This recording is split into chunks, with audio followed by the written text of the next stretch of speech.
Friends, welcome back to my YouTube channel little master again. So friends, इस video में हम प्रश्नावली 1.1 का क्वेश्चन नंबर 4 हल करेंगे। जैसा कि पिछले वीडियो में हमने क्वेश्चन 1 to 3 हल किया था। ये क्लास 10th मैथ्स की बात कर रहा हूँ मैं। सो पहले मैं क्वेश्चन पढ़ दे रहा हूँ। यहाँ पे क्वेश्चन लिख दिया है मैंने। यूक्लिड विभाजन प्रमेयिका का प्रयोग करके, यहाँ पे यूक्लिड विभाजन प्रमेयिका का प्रयोग करना है और उसको प्रयोग करके दर्शाना है कि किसी धनात्मक पूर्णांक, ये याद रहना चाहिए, का वर्ग किसी पूर्णांक m के लिए, m यहाँ पे 3m रहेगा, ये m लिखा गया, 3m या 3m+1 के रूप का होता है। तो इसमें हमें सिद्ध करना है कि किसी भी धनात्मक पूर्णांक, कोई भी धनात्मक पूर्णांक 3m या 3m+1 के रूप का होता है, जहाँ m के लिए बात हो रही है। और इसमें हमें यूक्लिड विभाजन प्रमेयिका का प्रयोग करना है। तो चलिए हम इसे हल करते हैं और इस तरह से हल करेंगे जिस तरह से एग्जाम में लगेगा, सीरियल वाइज हम लिखेंगे। पहले हमें यहाँ पे लिखना होगा हल। ये 6 नंबर का क्वेश्चन है, एग्जाम में आएगा तो 6 नंबर में आ सकता है ये, क्योंकि सिद्ध करना है। काफी लॉन्ग क्वेश्चन है, इंपॉर्टेंट भी है। पहले हम लिखेंगे माना कि ए तथा बी ऐसे धनात्मक पूर्णांक है। मैं लिख रहा है माना कि ए और बी ऐसे धनात्मक पूर्णांक हैं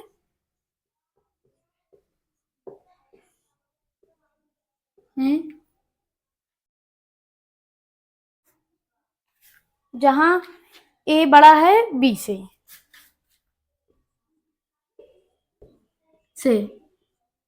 तथा बी ग्रेटर देन आर। ये यूक्लिड विभाजन प्रमेयिका के व्यंजक है। अभी जब हम सूत्र लिखेंगे तो हम अपने आप हमें समझ में आ जाएगा कि सूत्र में क्या है। अब लिखेंगे हम,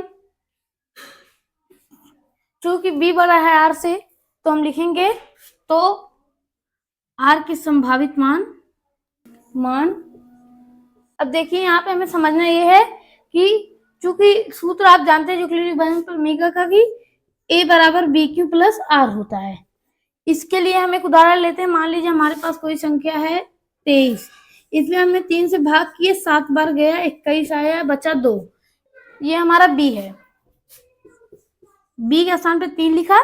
ये हमारा क्या है, q। 7 प्लस 2, a का मान क्या हो जाएगा, 23। अब इसको हल करेंगे हम।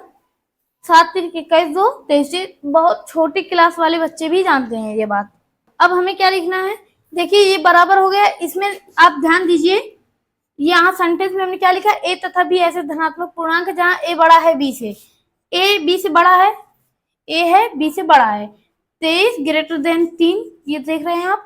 और क्या है, ये साधारण सी बात है, बी बड़ा है आर से। ये आपका बी है और ये आर, देखिए 3 बड़ा है 2 से। क्यों, अगर ये 2 3 हो जाता है तो ये एक बार और चली जाएगी भाग, तो यहां से तो हमारा आंसर गलत होगा, इसमें जाएगी। तो अगर ये इसके बराबर होगा तो कट जाएगा, तो बराबर नहीं होना चाहिए ना, कम होगा। ज्यादा भी होगा तब भी कटेगा, एक बार और जाएगा, 600 कुछ और आएगा। तो ये सब बातें यहाँ पे हमने लिखी है।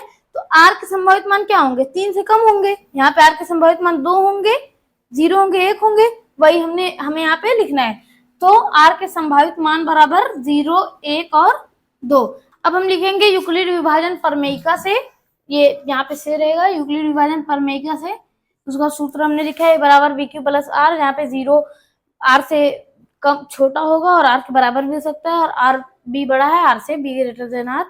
तो ये सब तो आप जानते ही हैं। अब आगे देखते हैं हमें लिखना क्या है। हम जैसा कि हमने अभी 3 मान रखना है हमें, तो अब हम लिखेंगे r बराबर 0 लेने पर, 0 रखने पर, जो हमने अभी इससे पहले लिखा था यहाँ पे वो आपको लिखना पड़ेगा। r बराबर 0 रखने पर हम क्या लिखेंगे, a बराबर, ये हमारा क्या है, धनात्मक पूर्णांक है a। अब हम लिखेंगे b का मान हमें दिया गया है, कितना है, 3। हम b का मान 3 लेंगे। देखिए यहाँ पे 3 रखने पर b का मान जब हमने 3 रखा तो यहाँ पे क्या बच जाएगा, आपका q बच जाएगा। तो हम लिखेंगे q प्लस r का मान 0 लेना है हमें। अब देखिए हमारा समीकरण बन गया, तो हमें इसमें 0 जोड़ने पर यही संख्या हमें प्राप्त होगी, 3q। अब हम लिखेंगे यहाँ पर दोनों पक्षों का वर्ग करने पर, तो यहाँ पे दोनों पक्षों का वर्ग करना पड़ेगा हमें। ए स्क्वायर बराबर 3q का होल स्क्वायर।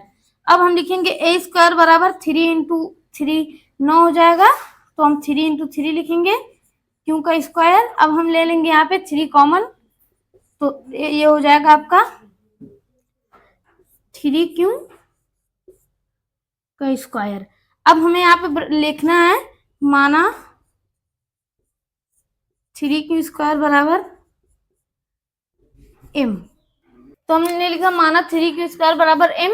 तब हम क्या लिखेंगे, ए स्क्वायर बराबर 3, चूंकि यहाँ पे हमारा 3 स्क्वायर था तो हम इसके स्थान पर m लिख लेंगे, यहाँ पे हमने मान रखा है तो ये हो जाएगा 3m।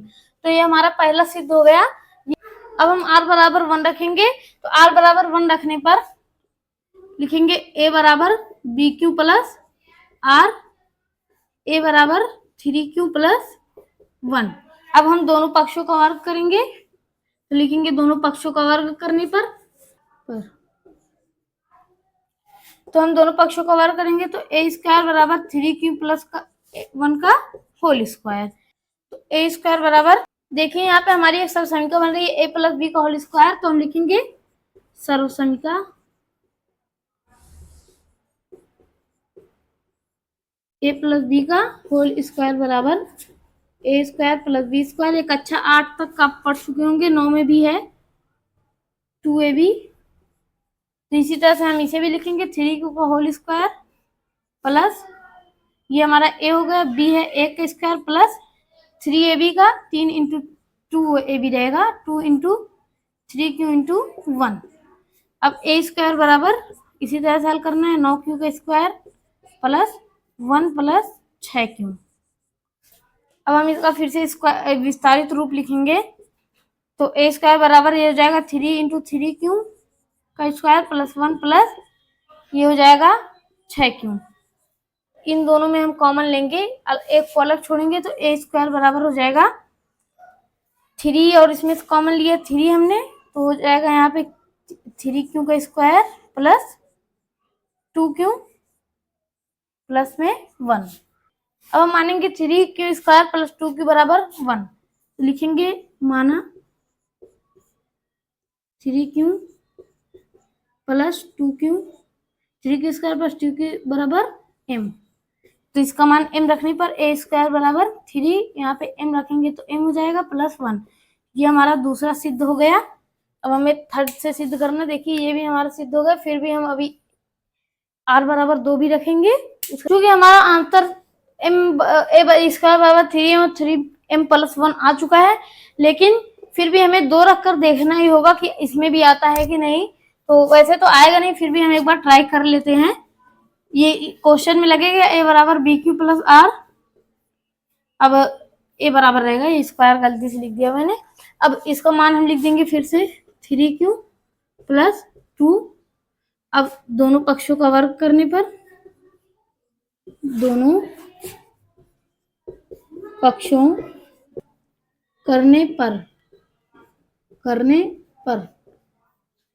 तो दोनों पक्षों का वर्ग करने पर हमारा आंसर आ जाएगा a स्क्वायर बराबर 3q प्लस 2 का होल स्क्वायर। अब सर्वसमीका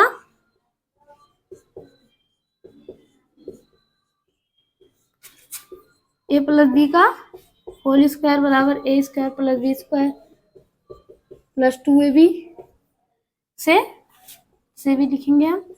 तो a स्क्वायर बराबर हो जाएगा हमारा 3q का होल स्क्वायर प्लस 2 का स्क्वायर प्लस 2 × 3 × 3q रहेगा, ये 3q × 2 का स्क्वायर, 2 स्क्वायर नहीं रहेगा।